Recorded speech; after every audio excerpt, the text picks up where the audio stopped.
안녕하십니까. 2021년 4월 9일 금요일 매일 한국경제신문 스크랩을 시작하겠습니다.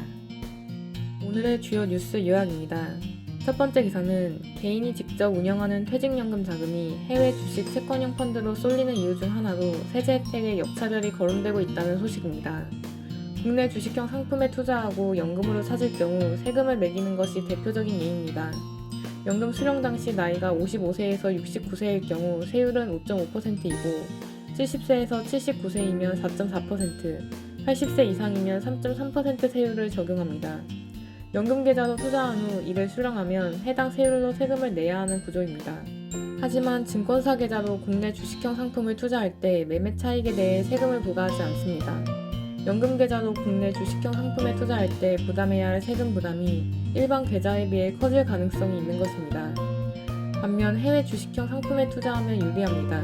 일예로 국내 증시에 상장된 해외 ETF에 투자해 주식 매매 차익이 발생하면 배당 소득세를 납부해야 하지만 연금 계좌에서 해외 펀드를 투자할 경우 매매 차익과 배당금에 대해 운용기간 중 과세하지 않고 연금을 수령할 때 3.3에서 5.5%를 과세합니다. 이 같은 세금 구조를 감안할 때 연금 계좌는 국내 투자보다는 해외 투자에 유리하다는 지적이 나오고 있습니다. 연금 계좌가 장기 투자에 적합한 측면도 있습니다. 손익통산이 대표적인 예입니다. 손익통산은 소득액과 손실액을 합산해 순이익에 세금을 매기는 방식입니다. 한편 정부는 2023년부터 주식, 펀드, 채권 등의 투자로 발생한 소득을 합쳐 금융투자소득으로 규정하고 5천만 원 이상 소득에 대해서는 소득세 20%를 부과할 예정입니다. 이때 국내 주식형 상품이라도 연금 계좌로 투자하는 것이 유리하기 때문에 국내 투자가 늘어날 수 있을 것으로 보입니다. 하지만 이익이 5천만 원 이하일 경우 기존과 동일하게 세금을 부과하지 않기 때문에 연금 계좌로 거래하는 것이 불리할 수 있습니다. 한편 기획재정부 관계자는 소득이 있는 경우 연금계좌 가입 시 최대 15% 세액공제를 해주기 때문에 이 경우 국내 주식형 펀드도 연금계좌를 통한 투자가 나을 수 있다고 설명했습니다. 두 번째 기사는 지난 2월 미얀마 군부 쿠데타 이후 지정학적 요충지인 미얀마가 세계 패권을 놓고 다투는 미국과 중국의 전략적 충돌 지점으로 부각되고 있다는 소식입니다.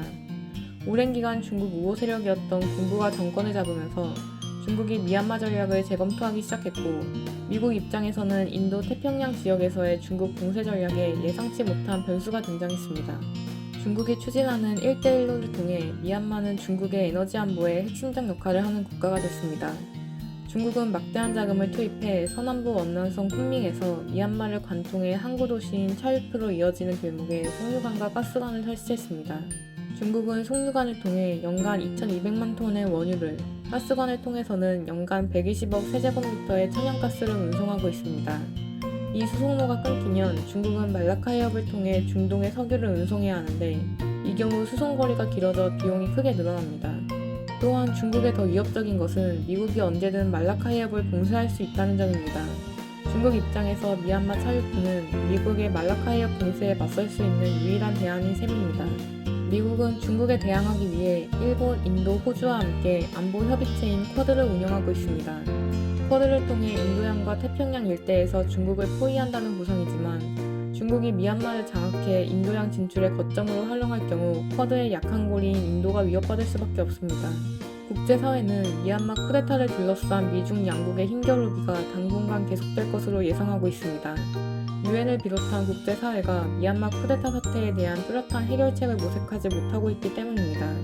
1대1로 에너지 안보를 앞세운 중국의 실리 외교와 아시아 회기, 중국 견제를 목표로 하는 미국의 이념 외교가 미얀마에서 충돌하고 있는 것입니다. 세 번째 기사는 카카오가 여성 의류 1위 플랫폼 지그재그를 운영하고 있는 크로키닷컴을 인수했다는 소식입니다. 카카오는 커머스 분야에서 인터넷 서비스 경쟁사 네이버와 커머스 플랫폼 강자 쿠팡보다는 사업 확장이 더디다는 평가가 많았습니다. 여기서 카카오가 꺼내든 카드는 차별화입니다. 카카오의 크로키닷컴 인수도 이런 차별화 전략의 일환으로 풀이되고 있습니다. 이번 인수는 기존 카카오 서비스와의 시너지도 예상되고 있습니다. 카카오는 대표 서비스 카카오톡, 패션 플랫폼 카카오스타일, 라이브 커머스 플랫폼 카카오 쇼핑 라이브 등을 운영하고 있습니다. 정보기술 업계 관계자는 아직 구체화할 순 없겠지만 다양한 플랫폼을 보유하고 있는 카카오와 협력하는 시나리오는 다양하게 나올 수 있다고 말했습니다. 네 번째 기사는 이마트가 14년 만에 최저 가격 보상기를 들고 나왔다는 소식입니다. 롯데마트, 홈플러스 등 전통 경쟁사뿐 아니라 쿠팡보다 가격이 비싸면 차익을 적립해주는 파격 전략입니다. 이마트에서 판매하는 신라면, CJ 햇반, 서울우유, 코카콜라 등 가공 생활용품 가운데 매출 상위 500개 품목이 대상입니다. 동일 용량 기준으로 더 저렴한 곳이 있으면 차익을 이마트의 포인트인 이머니로 돌려주는 방식입니다. 이마트는 지난해부터 신생식품 경쟁력을 강화하는 점포 리뉴얼 작업을 해왔습니다. 마트에서 파는 제품과 서비스의 질을 끌어올렸으니 이제 가격으로 승부를 걸겠다는 전략인 것입니다. 이마트 관계자는 온라인에서 최저가 검색이 보편화되다 보니 마트에서 장을 보며 매번 가격을 검색하는 소비자들이 많다며 최저가가 아니면 보상할 테니 편하게 쇼핑하라는 취지라고 설명했습니다. 한 유통업계 관계자는 쿠팡은 편리한 결제 시스템과 빠른 배송으로 인기를 끌지만 더 이상 가격 할인은 하지 않는다며 그러나 소비자가 돈을 쓰기 전 마지막으로 확인하는 건 가격인 만큼 쿠팡의 경쟁사들은 최저가로 승부를 걸어보겠다는 의미라고 말했습니다. 그럼 이상으로 오늘의 매일 한국경제신문 스크랩을 마치겠습니다. 들어주셔서 감사합니다.